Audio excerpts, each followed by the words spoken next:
The elevator doors opened to reveal a father and daughter who didn't belong in Technova's pristine world of glass and steel, their presence immediately drawing stares that felt like spotlights. David Miller's security uniform hung loose on his frame, a stark contrast to the tailored suits surrounding them, while Emma clutched her worn tablet against her chest like armor. Tuesday morning, 23 floors below, his beat-up Honda sat in visitor parking between two Teslas, a monument to dreams deferred and bills unpaid. The whispered comments followed them down the hallway, something about inappropriate and unprofessional, but Emma remained oblivious, her attention captured by the wall of monitors displaying real-time network traffic. Sarah Chen's assistant had made it clear that bringing a child to the interview was highly irregular. Yet here they were, walking toward a conference room where his fate would be decided by a woman who'd already formed her opinion. The irony cut deep. He'd once been the guardian of systems like these, and now he was begging for a chance to fix their printers. As they paused outside the server room, Emma's innocent voice pierced the corporate silence. "Daddy, why do all these people look angry?" David Miller had been awake since 4:30 that morning, ironing his one good shirt and rehearsing answers to questions he'd answered 100 times before. The apartment they shared in Queens was a far cry from the suburban house where Emma had taken her first steps, but it was theirs, and that had to be enough. 3 years had passed since the accident that took his wife and shattered his career trajectory. 3 years of night shifts at a downtown office building where his biggest security concern was making sure the cleaning crew didn't steal staplers. The transition from cybersecurity specialist to minimum wage guard hadn't been gradual. It had been a cliff dive into survival mode, with Emma's needs as his only compass. He'd discovered the opening at Technova through a staffing agency that specialized in what they euphemistically called career transitions. IT support specialist, level 1. The job description might as well have read fixing printers and replacing keyboards, but it paid $68,000 a year with benefits, enough to move Emma to a school district that didn't have metal detectors. The irony wasn't lost on him that he was applying to maintain systems he'd once designed protection for, but pride was a luxury he couldn't afford. His resume, carefully edited to downplay his previous expertise, told the story of a man whose ambitions had been reasonably modest all along. Emma had been excited about visiting a real office building until she realized it meant sitting quietly for an hour while grown-ups talked about boring things. The babysitter had canceled that morning, something about her daughter's fever, and David's backup plan had crumbled when his neighbor Mrs. Rodriguez mentioned her own doctor's appointment. He'd called Technova's HR department twice, explaining his situation with the kind of desperate politeness that made his throat tight, but the best they could offer was to reschedule for the following week. Another week meant another week of depleted savings and mounting pressure from the landlord, who'd been understanding for as long as his patience allowed. The decision to bring Emma hadn't felt like a choice so much as the only option left standing. He'd packed her tablet with educational games, brought juice boxes and goldfish crackers, and spent the entire subway ride coaching her on indoor voices and staying close to Daddy. She'd nodded solemnly at each instruction, her dark eyes serious behind glasses that were 6 months overdue for replacement. At 10 years old, Emma possessed an unusual capacity for understanding when situations were important, even if she didn't grasp all the adult complexities at play. Technova's headquarters occupied 37 floors of a Manhattan tower that seemed designed to intimidate anyone earning less than 6 figures. The lobby's marble floors reflected David's scuffed work boots like a funhouse mirror, each step announcing his presence with the subtle squeak of synthetic leather against stone. Emma's hand found his automatically, her small fingers wrapping around his palm with the trust that had sustained them both through harder days than this. The security desk required him to surrender his ID and explain his presence twice, the guard's eyes lingering on Emma with barely concealed confusion. The elevator ride to the 28th floor passed in relative silence, broken only by Emma's whispered observations about the buttons and the way her ears popped. David used the time to center himself, running through the talking points he'd memorized about customer service experience and troubleshooting methodology. He'd practiced leaving out the parts about advanced threat detection and network architecture, skills that would only invite uncomfortable questions about his career trajectory.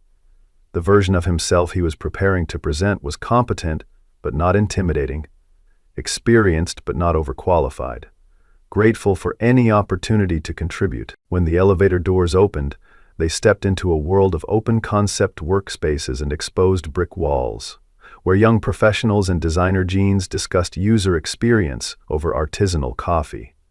The aesthetic was carefully curated casual, the kind of environment where billion-dollar decisions were made while sitting on beanbag chairs. David felt Emma's grip tighten as dozens of eyes turned their way, conversations pausing just long enough to catalog the unusual sight of a child in a workspace that probably violated several corporate policies by her mere presence. Sarah Chen emerged from a corner office wearing the kind of confident smile that came with corner offices and stock options. At 34, she'd built Technova from a dorm room idea into a $100 million cybersecurity firm, and her success radiated from every carefully chosen detail of her appearance. Her handshake was firm and brief, her attention already dividing between David's presence and the dozen other fires that demanded a CEO's constant attention. The introduction was cordial but efficient, the kind of interaction that established hierarchies without anyone having to explicitly acknowledge them. "Mr. Miller, I understand you've brought a guest today," Sarah said, her tone carrying just enough warmth to avoid seeming hostile, while making it clear that this deviation from standard protocol had been noted. Emma stepped slightly behind David's leg, suddenly aware that she was the subject of adult attention in a way that felt different from the curious stares in the lobby. David's hand found her shoulder, a gesture that was equal parts comfort and protection. "Yes, ma'am. My babysitter had a family emergency and I apologize for any inconvenience. Emma's very well behaved and she'll be quiet during our conversation." The words came out rehearsed because they were practiced in front of the bathroom mirror that morning while Emma ate cereal and watched cartoons. Sarah's expression suggested she was calculating the liability implications of having a child on the premises, her mental risk assessment visible in the slight narrowing of her eyes. The conference room was all glass and chrome, with a view of Manhattan that probably cost more per square foot than David's entire monthly rent. Emma settled into a chair at the far end of the table, her tablet already in hand and headphones positioned over her ears. She'd perfected the art of appearing occupied while remaining aware of everything happening around her, a skill born from countless adult conversations that weren't meant for small ears but happened in small apartments where privacy was a luxury. David took his seat across from Sarah, acutely aware of the way his Walmart shirt wrinkled differently than the fabric she wore. The interview began with standard questions about his background and experience, and he delivered his practiced answers about customer service and basic technical troubleshooting. He watched her take notes on an iPad Pro, each notation feeling like a judgment being recorded for posterity. The conversation was professional but perfunctory, the kind of interaction where the outcome had been largely predetermined by resumes and first impressions. "Maybe you should, excuse me. Your previous experience seems to be primarily in security work," Sarah observed, scrolling through the simplified version of his career that carefully omitted his graduate degrees and specialized certifications. "That's quite a transition into IT support. What motivated that change?" The question was delivered with practiced neutrality, but David caught the undertone of skepticism that suggested she'd already formed theories about his career trajectory. He'd prepared for this question, crafting an answer that was honest enough to feel authentic while avoiding the complete truth that would make him seem either overqualified or tragic. "I wanted something with more regular hours and growth potential. Security work can be unpredictable, and I have a daughter to think about now." The response was technically accurate, while omitting the part about losing his previous job after missing too many days during his wife's final months. The way grief had made concentration impossible during the exact period when his industry was experiencing rapid changes that left his skills feeling outdated. Emma shifted in her chair, the small sound drawing both adults' attention briefly before she settled back into apparent focus on her tablet. David felt a familiar surge of protective pride watching her navigate a situation that was inherently uncomfortable, her resilience a daily reminder of why he'd been willing to accept any job that offered stability. The interview continued with technical questions that felt deliberately elementary, testing his knowledge of password reset procedures and printer maintenance protocols. Each correct answer felt like a small victory and a larger defeat, proof that he could handle work that represented a fraction of his actual capability. As the conversation wound toward its conclusion, Sarah's assistant appeared at the conference room door with an expression of barely controlled panic. The whispered conversation that followed was brief but intense, Sarah's body language shifting from polite professionalism to urgent focus. She ended the interview with promises to be in touch soon, her attention already dividing between David's departure and whatever crisis had emerged in the past 30 minutes. The dismissal was courteous but clear, leaving David to gather Emma and navigate their way back through the maze of curious stares and whispered observations. The elevator ride down felt longer than the ride up, Emma's silence suggesting she'd absorbed more of the adult tension than he'd hoped. In the lobby, she finally spoke, her voice small but determined.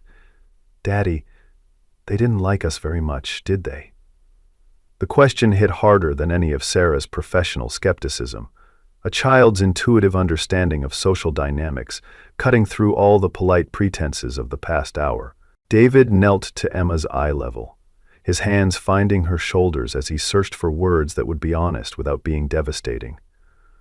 Sometimes grown-ups have to make decisions about work that don't have anything to do with whether they like people or not. What matters is that we tried our best, and that's something to be proud of. The explanation felt inadequate even as he said it, a parental translation of adult disappointment that couldn't quite mask the underlying reality of their situation. As they walked toward the parking garage, Emma's hand slipped back into his, her tablet tucked under her free arm. The late afternoon Manhattan light filtered through glass and steel, casting long shadows that seemed to emphasize the distance between where they stood and where they needed to be. David's phone buzzed with a text from the staffing agency, asking how the interview had gone and whether he'd need them to arrange any follow-up meetings. He'd respond later, after Emma was in bed, and he could process the day's events without having to maintain the optimistic facade that parenthood required. But as they reached the parking garage, Emma stopped walking, her attention caught by something on her tablet screen. The Wi-Fi network she'd automatically connected to was showing unusual activity patterns, data streams moving in ways that didn't match normal office usage.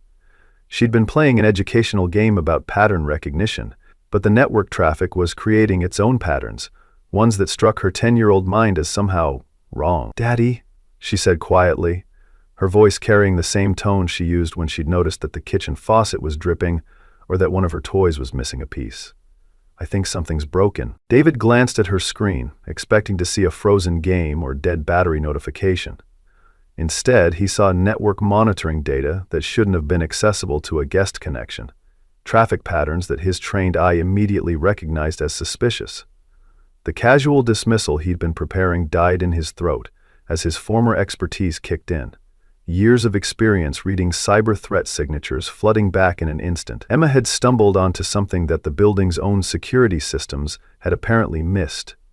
Her child's instinct for pattern recognition, uncovering what sophisticated monitoring software had failed to detect. The realization hit him like cold water.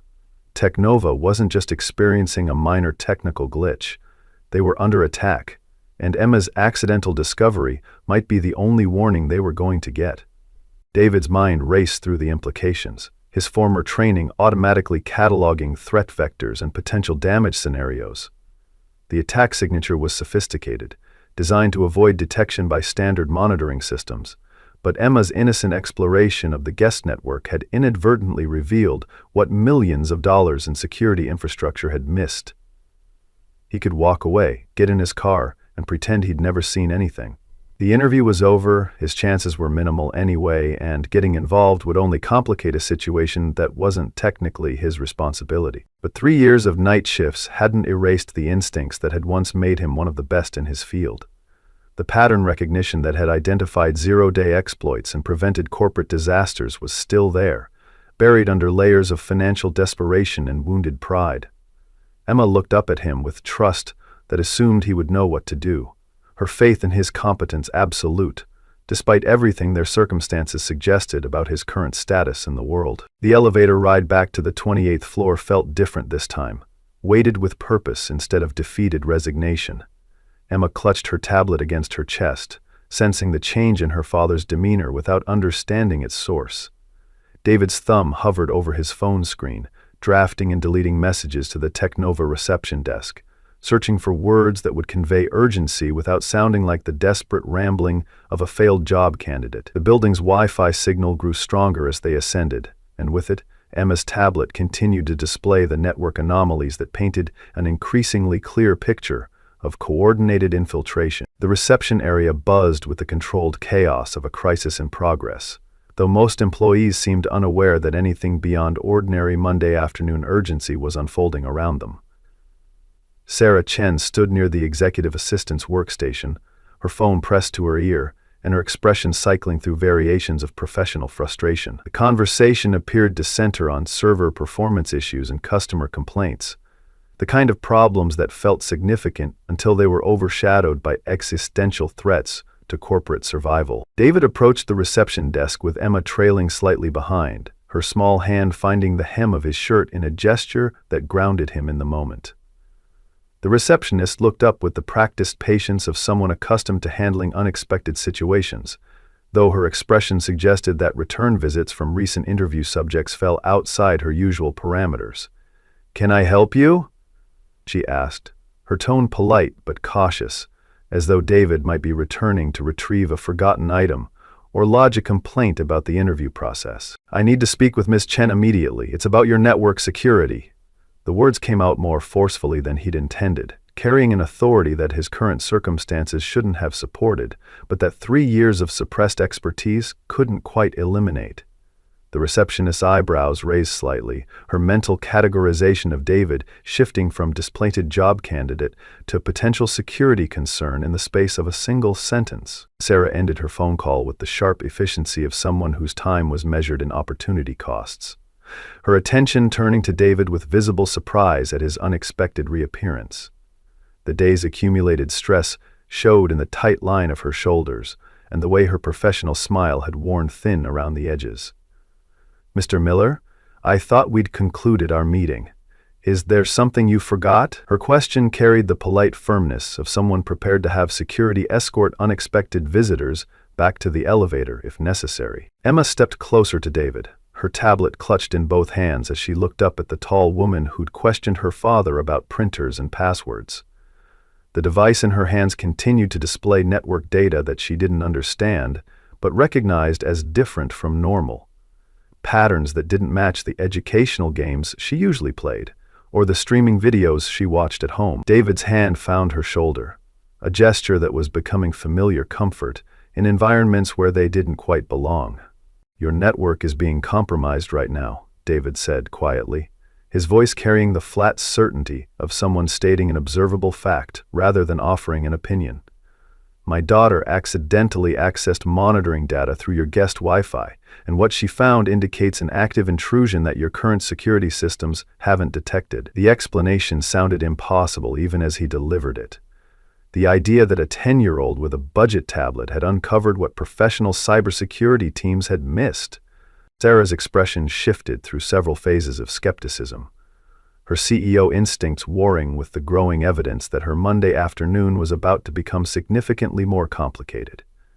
The server issues that had interrupted their interview suddenly took on different meanings, routine technical difficulties reframing themselves as potential symptoms of something larger and more dangerous. She glanced at Emma, whose serious expression behind slightly crooked glasses suggested she understood the gravity of whatever she'd discovered, even if she couldn't articulate its implications. "Show me," Sarah said simply, her professional pragmatism overriding any concerns about protocol or the unusual circumstances of David's return. Emma looked up at her father, seeking permission before sharing her discovery with the intimidating woman who'd made Daddy nervous during their earlier conversation. David nodded encouragingly, kneeling to Emma's level as she opened her tablet and navigated to the screen that had caught her attention. The network monitoring interface that filled Emma's screen shouldn't have been accessible through a guest connection, a security oversight that had inadvertently provided a window into Technova's internal systems. The data streams flowing across the display painted a clear picture of unauthorized access attempts, sophisticated probing designed to map system vulnerabilities without triggering standard intrusion detection protocols. Sarah's face went pale as she recognized the implications, her mental calculations racing through worst-case scenarios involving client data, intellectual property, and regulatory compliance. "Jesus Christ," she whispered, her professional composure cracking as the full scope of the threat became apparent.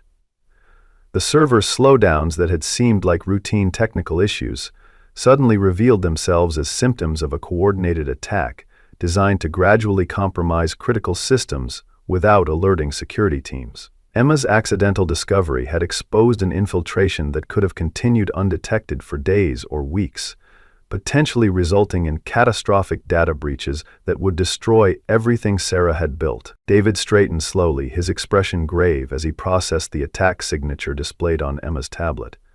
The methodology was sophisticated, suggesting professional hackers with significant resources and intimate knowledge of Technova's infrastructure.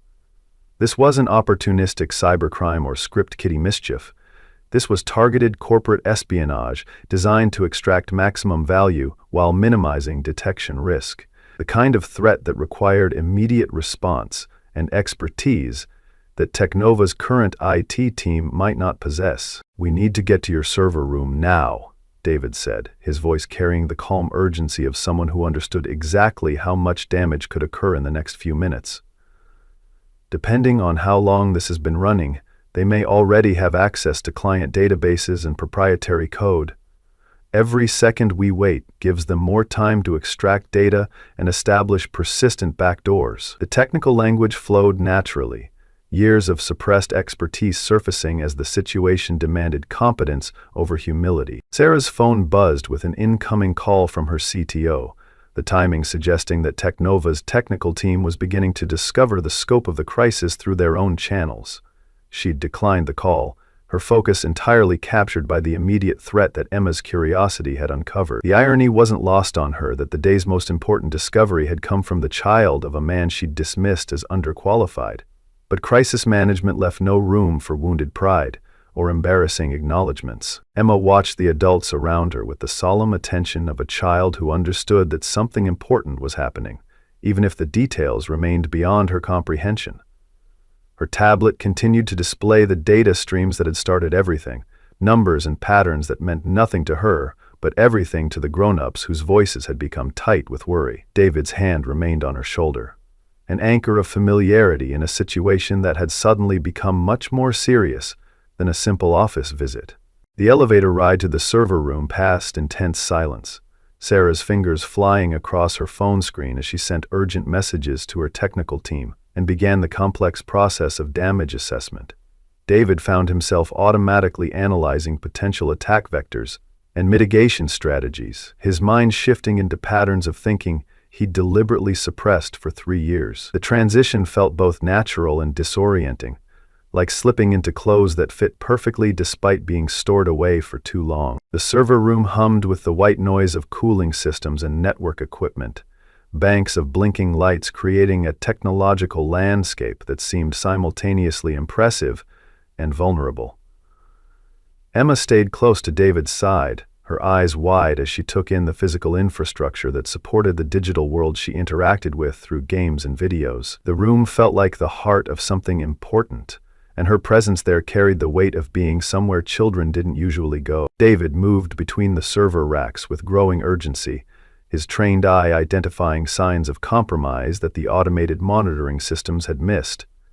The attack was more sophisticated than even Emma's tablet had revealed, with multiple entry points and data exfiltration channels that suggested months of planning and reconnaissance. Sarah watched him work with a mixture of amazement and growing dread, realizing that the man she'd considered overqualified for printer maintenance might be the only person in the building capable of stopping a disaster that could destroy her company. As David's fingers flew across a keyboard, racing to implement emergency countermeasures, Emma wandered toward a workstation displaying real-time network traffic.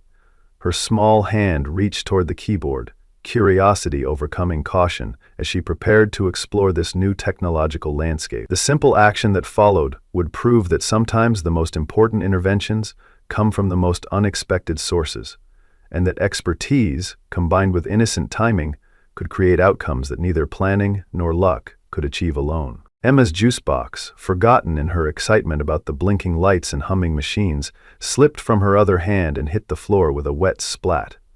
Orange liquid spread across the raised floor tiles, seeping toward power strips and cable management systems with the inexorable persistence of spilled beverages everywhere. Her automatic response was to grab paper towels from a nearby maintenance station, but as she reached across the workstation to access them, her elbow bumped the keyboard, sending a cascade of random keystrokes across the monitoring terminal. The screen flickered and changed, security protocols activating in response to what the system interpreted as unauthorized access attempts. Emma's innocent fumbling had triggered an emergency lockdown sequence that immediately severed external network connections and initiated comprehensive system scans. The timing was perfect in ways that no human planning could have achieved.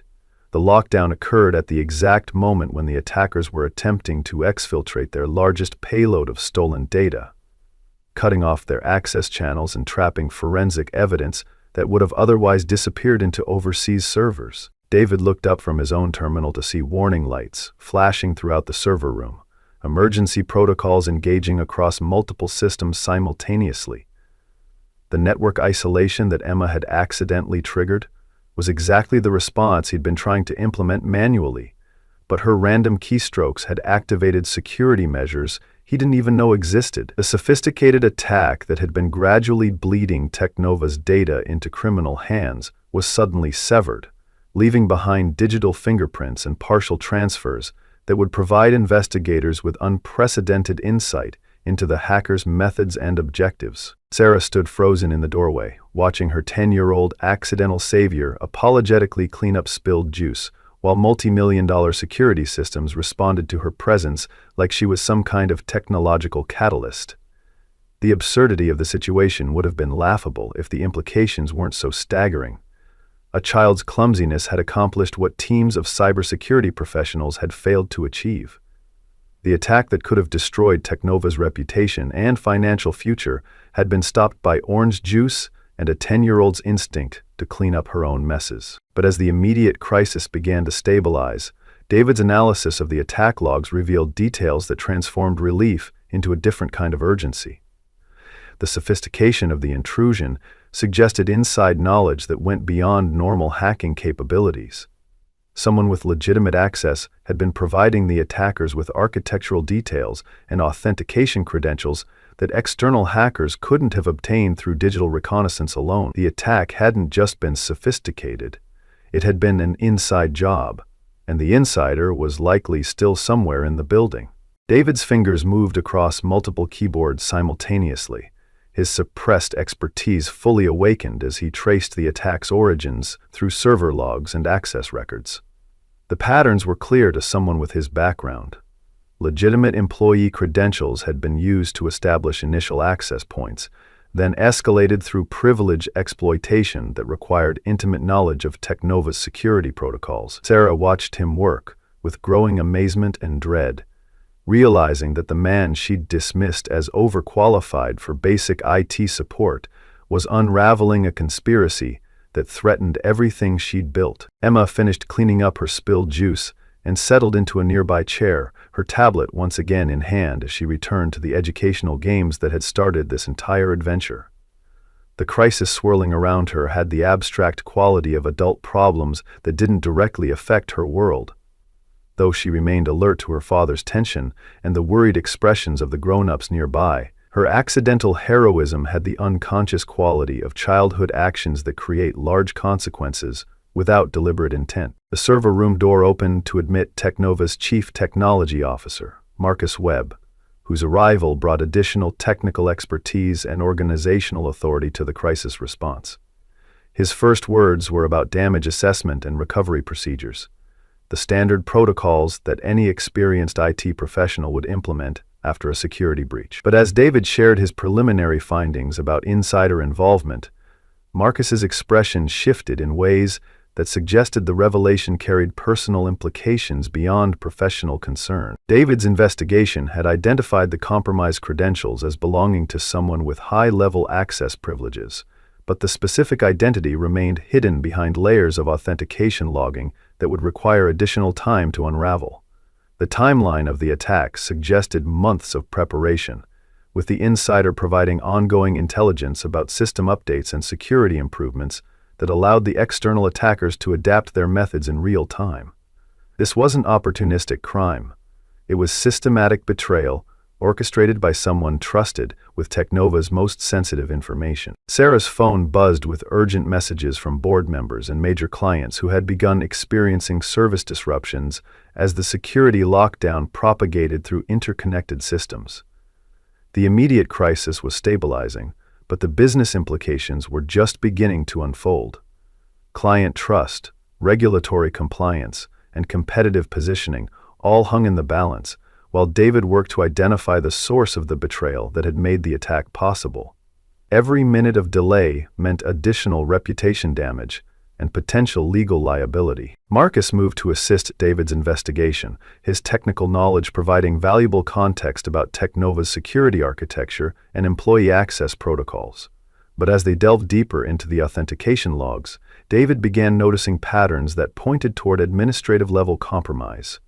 Someone with the kind of system access that only a handful of employees possessed. The circle of potential suspects was small and disturbing, including people who had been instrumental in building the very security systems they'd helped circumvent. Emma looked up from her tablet to see her father and the other adults engaged in intense conversation over computer screens, filled with numbers and charts that meant nothing to her but everything to them. The serious expressions and urgent whispers suggested that whatever had started with her spilled juice had grown into something much larger than accidents and cleanup. She returned to her games, but part of her attention remained focused on the adult drama unfolding around her, sensing that this day would be remembered differently than she'd originally expected. The breakthrough came when David cross-referenced network access logs with employee badge data, revealing a pattern of after-hound system access that coincided with the attackers' reconnaissance activities. The digital fingerprints pointed towards someone who had been systematically mapping Technova's defenses while appearing to perform routine maintenance duty. As the evidence mounted, a name emerged from the data with the terrible clarity of betrayal confirmed. Marcus Webb, the very person now standing beside David and offering helpful suggestions about the investigation. David's realization required careful handling. Confronting a suspected insider threat while maintaining operational security and ensuring that additional damage couldn't occur during the exposure process.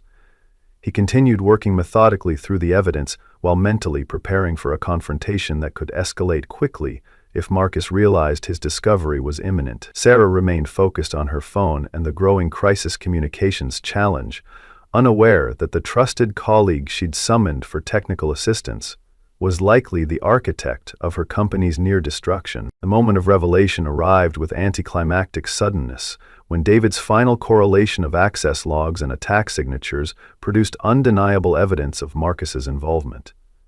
The CTO's badge had been used to access critical systems during every phase of the attack preparation, and his administrative privileges had provided the attackers with exactly the information they needed to avoid detection until Emma's accidental intervention. The betrayal was comprehensive and devastating, representing months of planning that could have succeeded if not for a 10-year-old's spilled juice and her father's expertise. Marcus noticed David's change in demeanor before the confrontation became explicit, his technical knowledge allowing him to interpret the investigation's direction from David's screen activity and body language. The subsequent moment of mutual recognition carried the weight of professional respect twisted into adversarial tension. Two cybersecurity experts who understood exactly what the evidence revealed and what it meant for everyone involved. Sarah, still focused on damage control communications, remained unaware that the crisis had evolved into something requiring immediate and careful resolution. David's response was measured and strategic, his law enforcement training from years earlier providing guidance for handling suspected criminals in contained environments. He continued his investigation while quietly documenting Marcus's presence and behavior, building a comprehensive case that would support both criminal prosecution and civil litigation.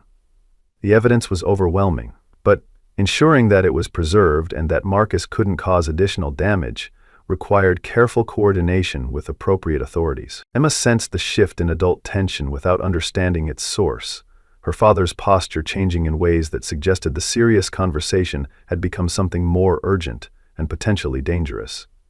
She remained in her chair with her tablet, but her attention focused entirely on the grown-ups, whose voices had become quiet and careful. The server room's mechanical humming seemed louder in the silence that followed David's discovery, technology continuing its work while human drama unfolded among the blinking lights and cable management systems. The confrontation, when it finally came, was quiet and professional, David's calm presentation of evidence meeting Marcus's initial denials with forensic precision that left little room for dispute.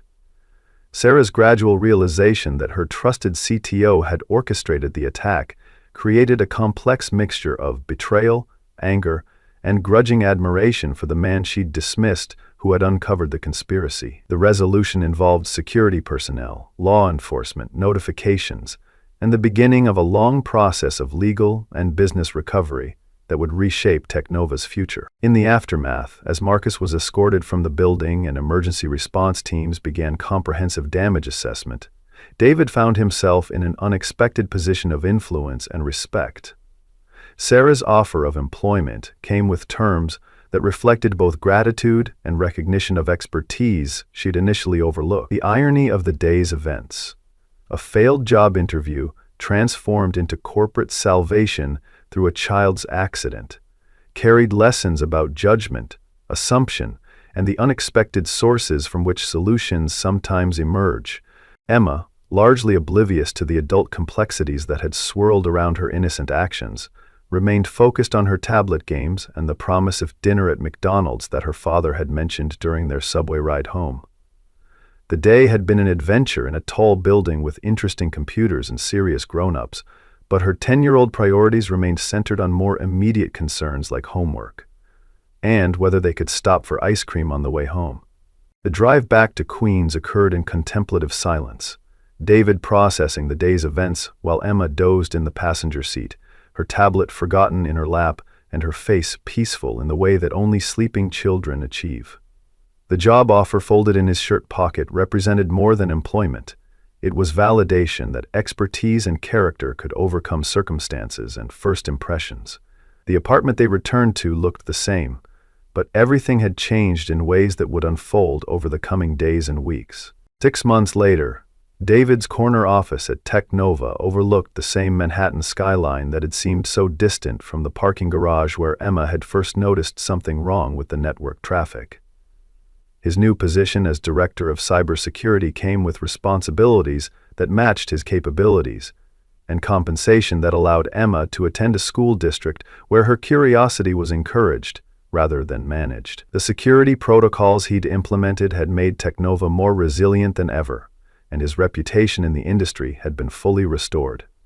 Emma's contribution to the company's salvation had become part of Technova's culture, a reminder that important insights could come from unexpected sources, and that judgment based on appearances was a luxury that successful organizations couldn't afford. Her accidental heroism had taught everyone involved about the value of inclusion, the importance of remaining open to unlikely solutions, and the way that expertise combined with innocence could create outcomes that neither could achieve independently. The story of the day a child stopped a cyber attack with spilled juice had become part of family legend, a tale that Emma would carry into her own future with pride and wonder at the way small actions could create large consequences. For David, it represented proof that expertise never truly disappears, that character matters more than circumstances, and that sometimes the most important journeys begin with the courage to show up, despite the certainty that you don't belong. As father and daughter settled into their new life, built on foundations of mutual respect and unexpected opportunities, the lesson emerged that dignity wasn't determined by job titles or bank accounts, but by the willingness to do what was right, regardless of personal cost. The single dad, who had been laughed at for bringing his daughter to an interview, had proven that expertise, integrity, and love were qualifications that no resume could adequately capture, and that sometimes the most important qualifications were the ones that couldn't be listed on paper, but were revealed only when circumstances demanded the best of human character.